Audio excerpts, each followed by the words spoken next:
What's going on, everybody? This is DK Dynamite, and today we're going to be talking about a ton of new remastered maps that just got discovered for Black Ops 6 multiplayer. Definitely stay tuned. But before we jump into that, be sure to hit that subscribe button down below, drop a like, and with that being said, there's plenty of brand new article coverage also going up on detonated.com for those that want to stay up to date with all things Call of Duty, whether it's Season 5 for MW3 or, of course, the upcoming Black Ops 6. As a reminder, and for the rest of the month, there is a big promotion going on over at Gamer Advantage, saving you up to 50% off any pair of Horizon frames. You can actually stack that promo with my code DYNAMITE to save 60% off your Gamer Advantage order, so make sure you guys take advantage of that if you're looking for the best blue lens eyewear to help you guys out while you're creating content or just grinding a game. That promo will be going on for the rest of August. But speaking of August, this is actually a very big month for Call of Duty, probably the biggest month of the year, apart from what October is about to be. But within August, we have the Conquest and Echo Endo events dropping for MW3 Season 5. We then have Season 5 Reloaded dropping on August 21st,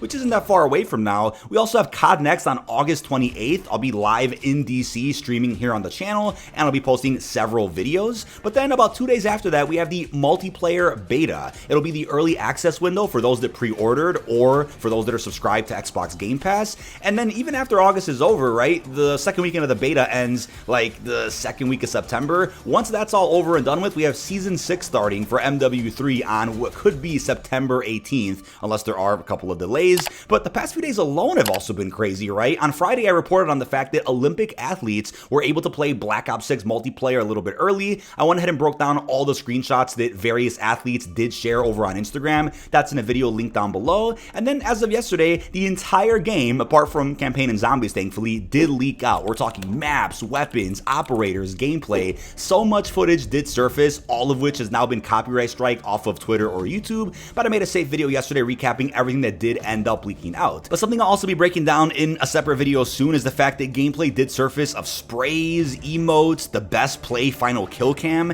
There's interactable secret doors, window covers, and so much that we got the preview from the early BO6 multiplayer gameplay. Now, in yesterday's video, I also went through the full list of multiplayer maps that did leak out so far, but even more information did get leaked as of, I want to say, late last night. So let's start off with this first list of remastered maps. This list covers the 6v6 Black Ops 6 multiplayer maps to our understanding. Keep in mind, take all leaks with a grain of salt. Some of the leaked maps could just be areas that the devs are playtesting, some of them might be for future seasons, or some of them could be for the launch window, somehow at least. Let's start off with WMD. So this map is known as the Russian base in the game's files, and always has since Black Ops 1. So the fact that a Russian base is also in Black Ops 6 multiplayer has people thinking that this could be WMD. It probably is, but the question is it the same iteration of the map that we just got in Cold War, a game that takes place about a decade prior, or could they do something a little bit different with WMD and BO6 to where maybe you take away the snow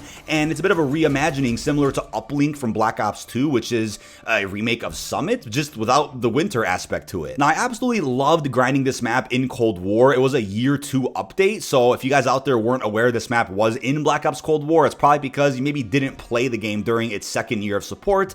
The support during year 2 was pretty limited, but we ended up getting 2 multiplayer maps, several weapons, a ton of bundles, and even a super Easter egg for zombies. We then have a map that I didn't expect to hear about, and that is Hacienda. Hacienda is actually a really interesting 6v6 experience that was in Black Ops 4, but was also popular enough to where it got added into COD Mobile. Now, Hacienda is a pretty vibrant map. I actually do like it quite a bit. I'm fairly fond of the map's environment, and obviously I'm doing a walkthrough of just about all the maps that we're talking about here in this video so you can get a nice visual. But the question is, right, what version of Hacienda are we going to see in Black Ops 6 if that is what's happening here, right? We have a version called Hacienda Twilight, which is a part of some of those weather variants that Black Ops 4 also added. Cold War didn't really have any weather variants, but I'm curious if Black Ops 6 is going to bring this concept back. I know there was a specific frame in the Black Ops 6 Direct where they show us a glimpse of a specific section of Scud, and you could see the time of day changing, and I'm curious if that's because they're comparing campaign footage into what's going to be in multiplayer, because yeah, you could have the same environment in campaign and MP, but just change the time of day to really spice things up.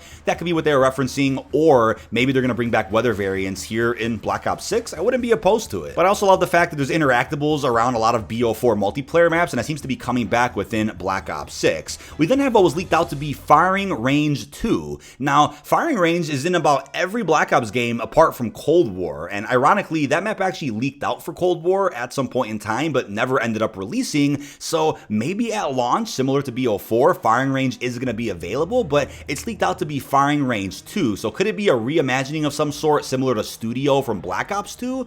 Or could this end up being something like firing range Night that we also got in Black Ops 4, which just changed the time of day? This is obviously a fan favorite, iconic map that kind of goes along with the Back in Black map pack that we saw again in several CODs in a row. So I don't mind that Cold War took a break from firing range so that we can be even more hyped for it if it does come back in Black Ops 6. Next up, we have a very interesting map here called Fringe. Now, Fringe is a map that was in Black Ops 3, obviously a jetpack focused Call of Duty. So if Fringe does come back in Black Ops 6, this would be the first multiplayer map, to my understanding, that comes out of the jetpack era and gets reimagined for boots on the ground gameplay. Funny enough, there was also a weather variant of Fringe inside of Black Ops 3, which was added during, I think, its third year of support, and that is Fringe Nightfall. This is a pretty solid map that I've always liked quite a bit, so I wouldn't mind if this comes back in Black Ops 6, but I think it's cool to think about maps that we only played during jetpack eras and seeing those translated and transformed a little bit for some modern day Call of Duty titles. But last and certainly not least, when it comes to the current list we have, there's Nuketown. Now, Nuketown is an absolute staple for the Black Ops franchise, so I'm really curious to see how Treyarch spices it up for Black Ops 6. As I covered in a video a couple of months ago after the Treyarch event that I attended, I did mention that over at the studio we got a glimpse of what appears to be the new iteration of Nuketown that kind of got overtaken by a sand dune or something. So expect a sandy twist to a 90s era Nuketown iteration that we're going to end up getting in Black Ops 6. It's unclear if it'll be available at launch or will it be added during the launch window before Season 1, similar to Nuketown 84 over in Black Ops Cold War. I'll keep you guys posted with that one. I do plan on making a separate video talking more about this second list of reimagined maps because this pertains a little bit more to Warzone, but here's what's going on here. So Avalon is a rumored Warzone map that we thought was going to be the big new map for Season 1 of Black Ops 6's Warzone integration, but new rumors suggest that Avalon is going to be saved for the Black Ops 2025 Warzone integration. So not BO6, but a futuristic Black Ops game, or a sequel to BO2, that's allegedly releasing a year after Black Ops 6. Not sure why Avalon's going to be saved. Maybe it's because they have other Resurgence maps in mind. We have Verdansk reportedly coming back in, March 2025. Maybe that's why they're going to save it and kind of treat Avalon as a Las Almas, where you kind of see the environment and the POIs a year before it's supposed to become a Battle Royale map. And you guys probably know the deal here, as I talked about before. Las Almas ended up being turned into Urzikstan as we know it. But with that aside, people managed to do a fly-through in the leaked build of Black Ops 6. I believe some of these POIs are already 6v6 multiplayer maps. So similar to how Verdansk initially leaked back during Warzone 1, somebody did a fly-through around the entire environment of Avalon, and it's actually much bigger than what the TAC map does show from some of that Black Ops 6 direct footage. And it does appear Hacienda and WMD are POIs on Avalon, as we already went over here in this video. Now, I want to give a big shout out to maybe VTech over on Twitter for going through a lot of the leaked gameplay and going ahead and finding all of these reimagined multiplayer maps that will likely end up being POIs for a future Warzone Battle Royale map, but could also be added to 6v6 in Black Ops 6 at any point in time. Apart from that, things get even crazier. We have a map called Dig from Black Ops 2, and this map already was, I believe, a remake of a map named Courtyard from World at War. If I got the name wrong, I'll put a correction on screen,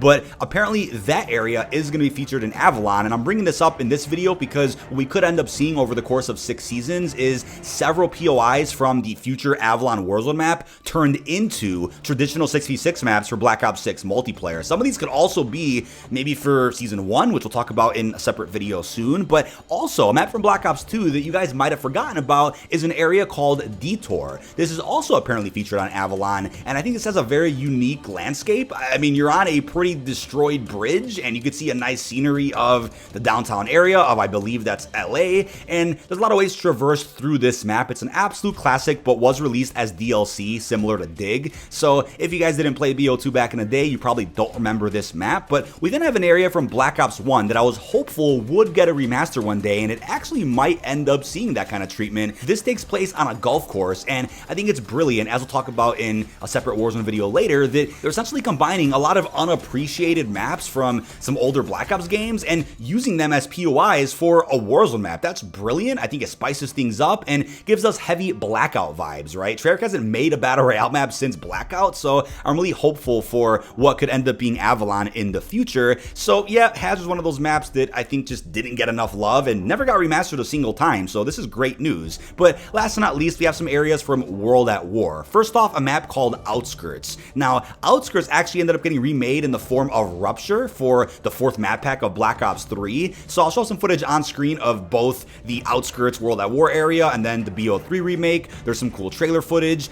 The map was pretty damn cool, and I think the reimagining was also great, so to see this area in Avalon is going to be very interesting. But this individual also went ahead and found Bonsai. Bonsai is a map that also got remade for Black Ops 3, funny enough, and the reimagining was called Verge, so I'll also put some footage on screen of what that updated version did look like. But I love the fact that they're taking some forgotten DLC maps from Black Ops 2, Black Ops 1, and some absolute classics that were from World at War well over a decade ago. But that is about it. This has been DK Dynamite. Leave our thoughts down below in the comment section. Those are all the reimagined multiplayer maps that we know about so far for Black Ops 6. Some of them could be for day one, some for the launch window, and some for future seasons, whereas others could just be POIs in a future Warzone map. With that being said, really hope you've enjoyed, and peace out, everybody.